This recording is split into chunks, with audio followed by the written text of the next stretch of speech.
Welcome to the Mary Mac Show, where we will be talking about your feelings, experiences, and pain following the death of a loved one.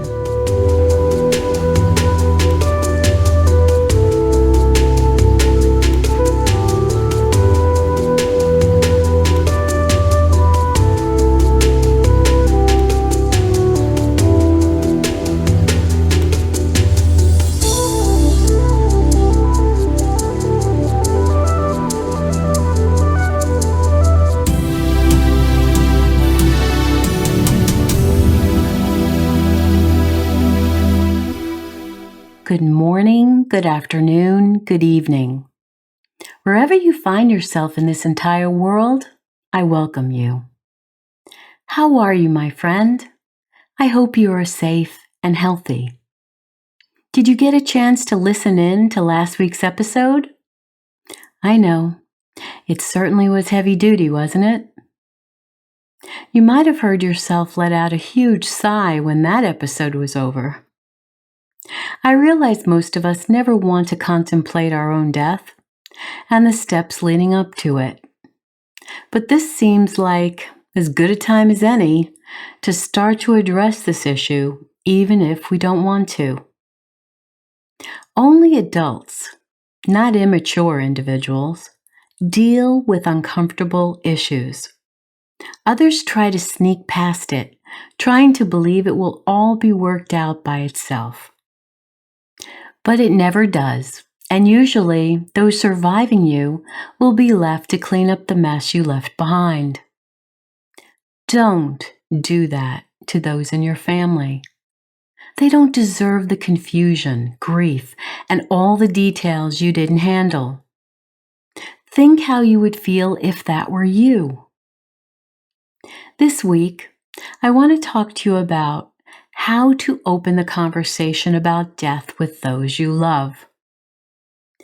Now that you've considered your own death and mustered up the courage to think about such a difficult subject, it's time to consider how you will bring about that courage all over again, to sit everyone down and start to talk about death, so over time it will not be as uncommon an issue when it does happen in your family.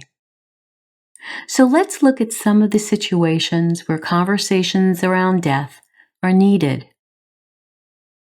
If you have a relative that is quite ill, there may be several things that need to be discussed with them, and everyone is walking on eggshells because no one has the courage to bring up the difficult topics and issues. If they are in the hospital, or perhaps in the care of hospice, nurses are skilled at end-of-life care.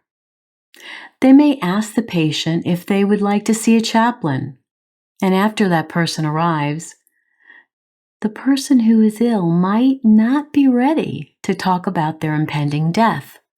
They may have thought so, but then once the chaplain's in their room, they can't do it. It might be a question of just not feeling comfortable doing so, or the possibility that if they spoke about it with someone, they would hasten their death, and that is not something they wish to do. Another issue with those who are ill is what happens if they do recover or go into remission. They wouldn't want last rites from the chaplain before it was their time. In their minds and in the minds of their family, they just might recover. You never know. So exactly why should we be having a conversation about their death this soon? Whether someone is ill, and perhaps has been ill for some time, or went in and out of remission over many years, you just don't know when they might succumb to the disease. During this crisis, the virus might come on quickly, and while most of us recover, there definitely is a group of individuals who will not. And don't you think it would be wise to have had these conversations of possible death way before anything like this happened? We need to know their wishes. Even if you never had a frank conversation about death in all the years you two knew each other, now would be the time. If they should get violently ill and need to be hospitalized now, there is a chance they will have pneumonia and they would need oxygen to breathe. There are so many words that are left unsaid, decisions that were never discussed. And if they were to die, how would you feel then? Death and its ramifications can leave a family shattered for what was not done and for what was not planned. Did they want a funeral, or was a memorial service better? Did they already have this planned? Where would they like to be buried? Did they already have a plot, or would they want to be cremated? And if so, would they like their ashes scattered somewhere? Did they have life insurance or funds to cover funeral and burial expenses? And again, if so, who was the executor of their will or in charge of handling that for them? Did they have young children who would be orphaned? Who will care for them? What was the plan, and did everyone understand beforehand what that plan was? Maybe the parents made up a will a long, long time ago, which is now completely outdated. They had children since then, and were the original caretakers who agreed to raise 2 children now interested and capable of handling 4? Has enough life insurance been purchased to care for their spouse so she or he have the resources to pay all the expenses plus childcare should they need to return to work? Will the spouse have enough to remain in the house, or will she or he have to downsize, move houses, move towns, move states, even countries, so the grandparents can become caregivers for the children now? There is no doubt that speaking about death openly at the end of someone's life can be very hard and also awkward for both the person who is dying but also the family members. Many people know that they need to engage in this conversation, but are afraid that if they do, they might say something wrong or regret it later. Also, too, a person may want to suppress their grief and act like all is fine, but inside they're falling apart. This is not something that can be done long term. You may put on your mask and act like all is well, but I'm telling you that you can only do that for so long. Showing them your pain will not harm them. If you don't show any emotion, they might be asking themselves, does she really even care about me? Does my death even mean anything to her? It is perfectly fine to show your real emotions. If you become overwhelmed, that is just part of being human, so please don't feel badly. It's because you feel so sad thinking that you will miss them so much, and you just can't imagine life without them. And it's okay to tell them that. Be real. Be authentic. Be compassionate. Say what needs to be said. Tell them you love them. Tell them all sorts of things that need to be said so you will feel it's all out in the open, and then it will give them permission to talk about how difficult the process of dying has been on them. It's okay to say your goodbyes sooner than later, because the last thing I want for you is to carry any regret after they die. So sit with them and share with them. If you can't say it, then write it out and deliver it to them. Just say, you know, Grandma, I just want to talk a little bit about the possibility of your dying. And while we never know when the day will be or the time, I want you to know that I love you And when you die, I am going to miss you terribly. Then you might say, is there anything you might want to say to me or talk about? Then just let them speak. Chances are no one gave them an opportunity to speak about their pain, their fear, their sense of overwhelm as to what is happening to them. Everyone around them was walking on eggshells, so no other person was courageous enough to utter the words that would open a conversation for them. And you did. You did. You gave them the opening, and how wonderful for you. If you're not that close to them, you might be truthful and simply say, I feel like maybe it's not my place to talk about this with you. But if you want to speak about dying, I am listening. Maybe you're a family friend, a business colleague, even a neighbor, but you really love that person and you want to help them because you know their closest family members just aren't capable of this conversation and it needs to be had. If by chance this is the beginning of a serious diagnosis, you might want to find out what type of treatment they prefer. Maybe it's alternative care rather than the traditional chemo, surgery, and radiation, which sometimes just doesn't work. It only does more harm. You can't know what will be best for them until you ask. They may want to travel before they become very ill. They may want to visit family and friends far away before they can't. And you might be able to help organize those trips for them. In the case of the coronavirus, this comes on very quickly, and in a perfect world, you would have already had these conversations with relatives. But if not, take the time now to make sure that the plans you need are intact. Get the will updated if it's been years, and especially if children are involved. Have the serious conversations about regret, unforgiveness, blame. Get that all aired out and over with. I'm sorry are the loveliest words. Hugs create miracles. Tears may be shed, but get it all out. And as the saying goes, you can't take it with you. And you really don't consider the gravity of that statement until you find yourself contemplating that you might die or someone you love might die.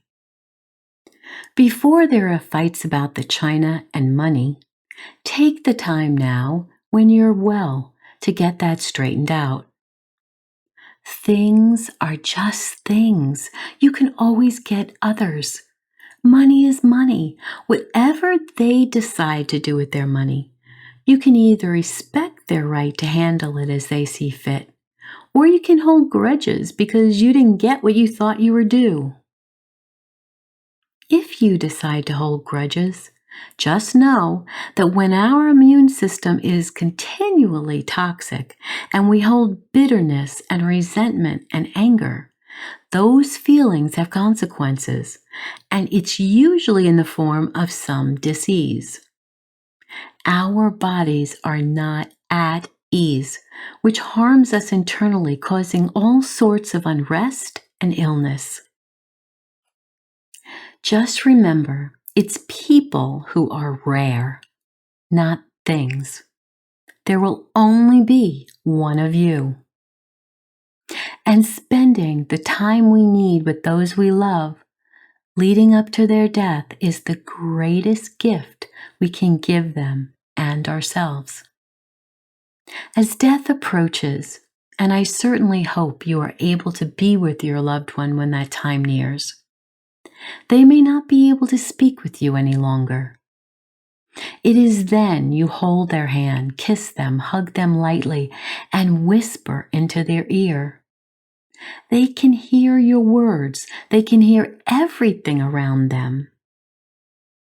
That is why it's so important that you keep their room quiet, perhaps with soft music, low lighting. Make it a refuge for them, a place of peace. No television, no cell phones, no radio. This is not a place to entertain those who come to visit. It's a place for the dying to transition to the light, to move from this life toward God. So create a restful place for their death. Dying takes time, so please be patient.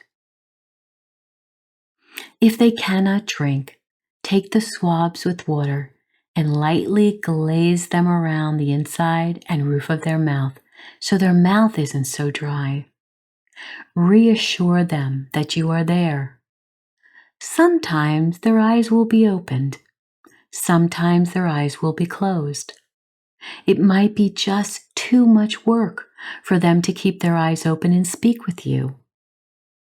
Ask the nurse which monitor is showing their oxygen levels. As these levels go down, you will be able to see that they are slowly leaving you. That helps you know how close to death they will be, and you can prepare others to get there in time, if possible. I know this may sound scary, but it doesn't have to be. It's all in the way you look at it. I have been with both my grandmothers when they died. My Nana sat up the morning of her death, ate breakfast, and about an hour later she declined. I saw her lift her head from the pillow with eyes wide open and said, "Oh, it's more beautiful than I ever thought." And shortly thereafter she died. When my grandmother died, I held her hand, and since she couldn't talk any longer, I whispered in her ear everything I thought she would have said to me if she could. I told her how much I loved her and that I knew she loved me. I was so grateful for all she ever did for me and taught me, and especially how much I would miss her. And then she slightly squeezed my hand. What a gift that was. I was so thankful that I was there for that. I felt so honored that I could witness their passings. You know, in our everyday world, we can be so far removed from the talk of death. We think we won't have to deal with any of this for a long time. But with this virus, we just don't know who will be affected. Take the time now to speak with your relatives, friends, and those you love. Have those hard conversations now, today, immediately. Do not wait. Give it the priority it needs, given the time we are living in. So now, let's get up, enjoy the music, and dance, dance, dance. Move your body, feel it, sway with it. And I know you're still thinking I'm wacky, but just do it anyway, okay?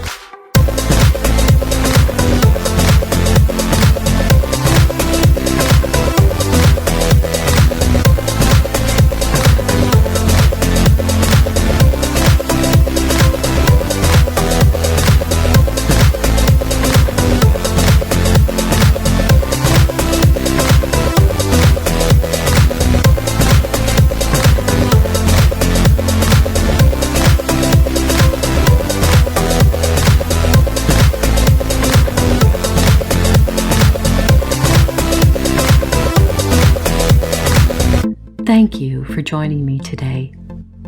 Remember to write 5 things you're grateful for each evening in your gratitude journal. Think about what I've said about connecting with those you love. Have this sensitive conversation about what might happen if either of you were to die now. Set some plans, get it done. We never know when will be our last day. And even with such a rough topic, I still want you to be happy because you deserve to. I'll talk to you again soon.